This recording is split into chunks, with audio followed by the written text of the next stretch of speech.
Jangan bersedih ketika kau didustakan. Jangan bersedih ketika kau dibunuh karaktermu. Jangan berduka cita ketika tidak ada manusia yang menerimamu. Karena sesungguhnya itu hanyalah cara Allah menguatkan hatimu, karena dia ingin mengangkat derajatmu, menempatkan di tempat yang terpuji, memperlihatkanmu sesuatu yang tidak pernah dia perlihatkan kepada manusia yang lain. Dia buat hatimu hancur berkeping agar tidak lagi ada tempat makhluk dalam hatimu, yang ada hanya Allah semata. Ma fi qalbi ghairullah. Pada saat itu mentalmu sudah kuat, layaklah engkau berada di tempat yang terpuji. Kalau ada orang menyakitimu, jangan berduka. Kalau ada tetangga, sahabat, kawan baik meninggalkanmu, jangan berduka lara. Karena sesungguhnya di balik itu semua, fa inna ma'al usri yusra, inna ma'al usri yusra. Idza daqat 'alaika dunya faqul ya Allah. Kalau terasa sempit dunia, mengadulah kepada Allah. Idza sa'alta fas'alillah. Kalau minta-mintalah kepada Allah. Wa idza sta'anta fasta'in billah. Kalau minta tolong, minta tolonglah kepada Allah. Iyyaka na'budu wa iyyaka nasta'in. Kepada Engkau kami menyembah, kepada Engkau kami beribadah, kepada Engkau kami bersimpuh sujud, kepada Engkau juga kami meminta pertolongan. Kalau hari ini ada anak muda yang rupawan, yang dermawan, yang disenangi lingkungannya, tidak ada orang yang tersinggung, biasa. Karena Nabi Muhammad SAW juga pernah mengalami hal itu. Tapi begitu kau katakan, aku tadi malam bermimpi bahwa aku mesti hijrah, meninggalkan komunitas peminum khamar, meninggalkan geng kita yang selama ini bicara tentang yang haram, maka disitulah mereka akan berkata, apakah hanya untuk ini saja kita berteman selama ini? Mana persahabatan kita? Apa yang dialami pemuda-pemuda hijrah hari ini dialami oleh Rasulullah SAW 14 abad yang silam. Ketika kau berhasil bisnis, orang senang. Ketika kau berhasil membina rumah tangga, tidak ada orang yang tersakiti. Ketika anakmu lucu-lucu dan kau berada di tengah mereka, tidak terusik kepentingan mereka, tidak terganggu ekonomi mereka, engkau adalah sahabat, engkau adalah teman setia. Tetapi ketika kau tidak ikut kemauan manusia, disitulah engkau sedang melantik dirimu sendiri menjadi musuh. Maka Allah kuatkan hatimu. Wa in tuti aktsara man fil ardi, kalau kau ikut kebanyakan orang di atas muka bumi, yudilluka an sabilillah, mereka hanya akan menyesatkan engkau dari jalan Allah Subhanahu wa taala. Tapi api itu tidak pernah padam. Kalau dia padam, maka berakhirlah dakwah Islam. Dia terus bergelora, dia terus menyala, dia terus membakar kemunafikan, membakar kemusyrikan, sampai akhirnya embargo pun tiba. Jangan ada yang mau bergabung dengan kelompok Muhammad sallallahu alaihi wasallam. Jangan ada yang mau berkirim makanan, jangan ada yang mau berdagang, jangan ada yang mau menjalin transaksi. Mereka ingin membunuh secara perlahan-lahan.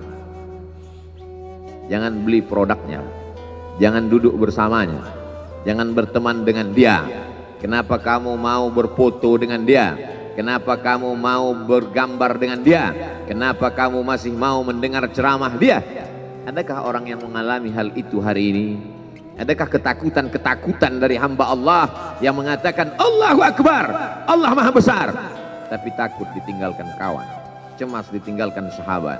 Maka itu pernah terjadi pada kelompok Sayyidina wa Maulana Muhammad sallallahu alaihi wasallam. Kalau pembunuhan karakter tidak berhasil, maka ada yang lebih dahsyat daripada itu. Mereka tawarkan dunia beserta isinya. Wallahi, demi Allah wahai paman, demi Allah wahai Abu Talib, law wada'u syamsa fi yamini wal qamara fi yasari, andai mereka letakkan matahari di tangan kananku, bulan di tangan kiriku, ala an atruka hadzal amr, supaya aku tinggalkan dakwah ini, aku tidak akan meninggalkannya. Bujuk rayu mulai tiba. Itu terjadi pada diri Nabi Muhammad sallallahu alaihi wasallam. Kalau kau tidak mempan dimusuhi, kalau kau tidak mempan dirangkul, kau akan dipukul. Kalau kau tidak mempan dipukul, kau akan dirangkul. Berbagai macam cara, dari mulai yang paling keras sampai yang paling lembut, dari mulai yang paling lembut sampai yang paling keras, sampai akhirnya tempat bergantung itu hilang, lenyap, musnah. Ada dua tempat bergantung, saudara kandung ayah Abu Talib. Mereka tidak mengusiknya karena dia keponakan Abu Talib. Abu Talib anak Abdul Muttalib, Abdul Muttalib anak Hashim, Hashim anak Abdi Manaf, Abdi Manaf anak Qusay, Qusaylah pendiri Darun Nadwah. Mereka keturunan darah mulia dari Adnan. Adnan menerima tetesan darah dari Ismail. Ismail anak kandung Ibrahim alaihissalam. Jangan ganggu dia, karena dia keponakan Abu Talib. Masih ada backing, tapi Allah ingin agar hati itu tidak bergantung kepada manusia. Dia buat Abu Talib meninggal dunia, masih ada lagi tempat bergantung. Dia yang dulu ketika kedinginan datang, dia yang menyelimuti. Yang dulu ketika ketakutan datang, dia yang menenangkan. Dia datang menemui Waraqah ibnu Naufal. Waraqah berkata, Namus, malaikat yang pernah datang kepada Ibrahim, yang pernah datang kepada Musa, yang pernah datang kepada Isa, sekarang dia datang kepada suamimu.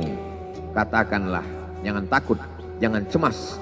Kalau nanti sampai masanya dia akan diusir dari kampung halamannya, aku orang pertama yang akan membelanya. Karena begitu yang kutemukan dalam kitab-kitab suci yang kubaca, kata Waraqah bin Naufal. Hari itu juga tempat bergantung itu patah. Khadijah menghadap Allah subhanahu wa ta'ala. Tak lagi ada makhluk tempat bergantung, tak ada lagi ranting tempat berhinggap, tak ada lagi batang kayu tempat berpegang. Allah ingin agar engkau berserah hanya kepada Dia saja. Tidak ada makhluk. Bersandar kepada makhluk akan kecewa, bersandar pada kayu yang rindang akan tumbang, bersandar kepada benda akan binasa, bersandar kepada sahabat akan berubah menjadi musuh. Bersandarlah kepada Dia, Hayyun Maha Hidup, la yamut, Dia tak pernah mati. Bersandarlah kepada Dia, Al-Aziz yang Maha Perkasa, Al-Jabbar yang Maha Berkuasa. Itu yang diinginkan Allah dari sosok Sayyidina wa Maulana Muhammad sallallahu alaihi wasallam. Dia pergi, sengaja dia pergi berjalan kaki, karena kalau dia pergi menunggang unta, mereka sudah mengintai, dia pasti lari, dia akan pergi ke tempat yang jauh. Sengaja dia pergi berjalan kaki. Lalu kemudian dia pun sampai ke suatu tempat. Dia berharap mereka adalah orang-orang yang lembut akan yang menerimanya, tapi dia tidak diterima dengan tala'al badru alaina. Dia tidak diterima sebagai ahlan wasahlan. Ahlan, keluarga, kau datang kami sambut sebagai keluarga. Sahlan, mudah, kau datang urusanmu mudah. Ahlan wasahlan. Tapi dia tidak dianggap sebagai keluarga, dia tidak dianggap sebagai sahlan, dia dianggap sebagai musuh. Dia dilempar dengan batu, dia dilempar dengan kayu, dia dilempar dengan tulang onta. Apa yang dia lakukan? Dia bersembunyi di balik bukit. Dia angkat kedua tangannya. Ilaika ashku dha'fa quwwati. Kepada engkau saja aku mengadukan kelemahanku. Wa qillata hilati, ketidakberdayaanku. Wa hawani bainan nas, aku hina di tengah mereka. Kalau dulu aku ada tempat bergantung, ada tempat bersandar, ada tempat mengadu, hari ini hanya engkau saja ya. Datanglah malakul jibal, malaikat penjaga segala bukit di atas dunia. Kau tunjuk mana bukit yang paling besar ya Muhammad, akan kutimpakan kepada mereka. Hati yang luka biasanya akan marah, akan kecewa, tapi itu tidak terjadi pada Nabi Muhammad sallallahu alaihi wasallam. Apa yang dia katakan? Asallah an yukhrij min aslabihim man ya'budullaha wa la yusyrika bihi syai'a. Ya Allah, keluarkan dari tulang sulbi mereka, keluarkan anak cucu mereka yang akan menyembah engkau. Tidak ada satupun yang akan mempersekutukan engkau di atas muka bumi ini. Doanya dikabulkan, hatinya susah, pikirannya kacau, tapi lidahnya tidak berkata-kata kasar. dia doakan agar anak cucu mereka menyembah Allah. 100% penduduk Taif hari ini bersyahadat asyhadu an la ilaha illallah wa asyhadu anna Muhammadan Rasulullah. Doa orang yang teraniaya, doa orang yang terzolimi. Dia berhenti di sebuah kebun. Ada seorang yang bukan terpandang membawakan beberapa ranting anggur sebagai pelipur lara, penghilang haus, pelepas dahaganya. Ketika anggur itu akan masuk ke mulutnya, dia berkata Bismillahirrahmanirrahim, atas nama Allah. Maka hamba sahaya miskin, susah, melarat, perantau yang tak punya apa-apa itu heran. Apa yang kau ucapkan? Bismillah. Kau sebut nama Allah ya. Tidak ada satupun orang di kampung ini kalau makan menyebut nama Allah. Siapa engkau? Aku Nabi yang diutus Allah Subhanahu wa ta'ala.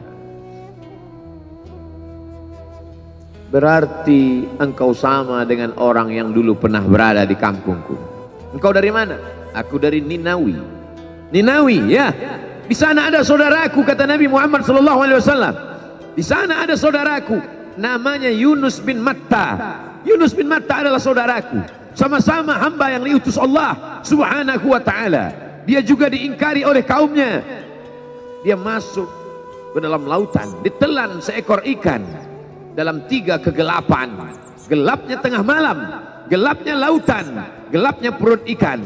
Dia berserah kepada Allah. La ilaha illa anta subhanaka inni kuntu minal zalimin. Begitu cara Allah mengingatkan Nabi Muhammad SAW. Apa yang kau rasakan hari ini belum ada apa-apanya dengan apa yang pernah dirasakan oleh Yunus bin Matta. Mendengar itu langsung saja Adas bersimpuh sujud mencium lutut Nabi Muhammad SAW. Dia tidak mulia, dia hamba sahaya, dia miskin, dia perantau, tapi dia sempat mencium tangan Nabi Muhammad SAW. Dia sempat menghilangkan dahaga dari leher Nabi Muhammad SAW. Pertemuan yang berkesan. Biarlah pertemuan itu sekali, tapi sampai ke lubuk hati. Untuk apa pertemuan yang berulang kali, tapi hanya sampai di tepi bibir, hanya basa-basi. Nabi SAW kembali, dia pulang. Di tengah perjalanan dia mendengar, qul, katakan, uhiya ilayya annahu istama'ana farum minal jin. Ada sekelompok jin. Jin itu berkata, inna sami'na qur'anan ajaba. Kami mendengarkan bacaan Al-Quran ajaba, menakjubkan, ajib.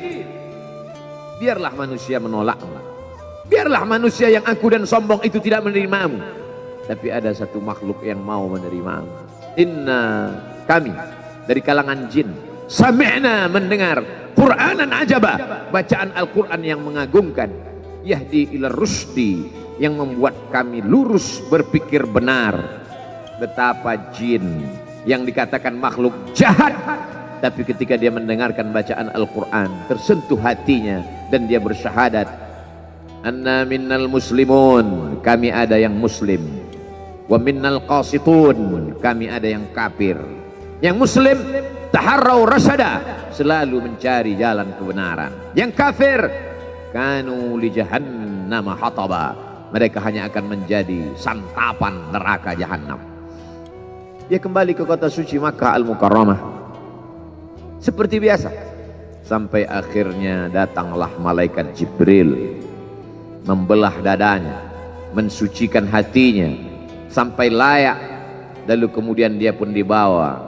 Subhanalladzi asra bi'abdihi lailan, maha suci Allah yang memperjalankan hambanya pada suatu malam, minal masjidil haram ilal masjidil aqsa, dari masjidil haram ke masjidil aqsa, alladzi barakna haulah, kami berkahi sekelilingnya. Untuk apa? Linuriyahu min ayatina, kami ingin memperlihatkan kepadanya tanda-tanda kebesaran kami. Selama ini dia hanya didengar, azab kubur didengar, neraka jahanam didengar, malaikat didengar. Hari ini kami ingin memperlihatkan tanda-tanda itu kepada hamba kami.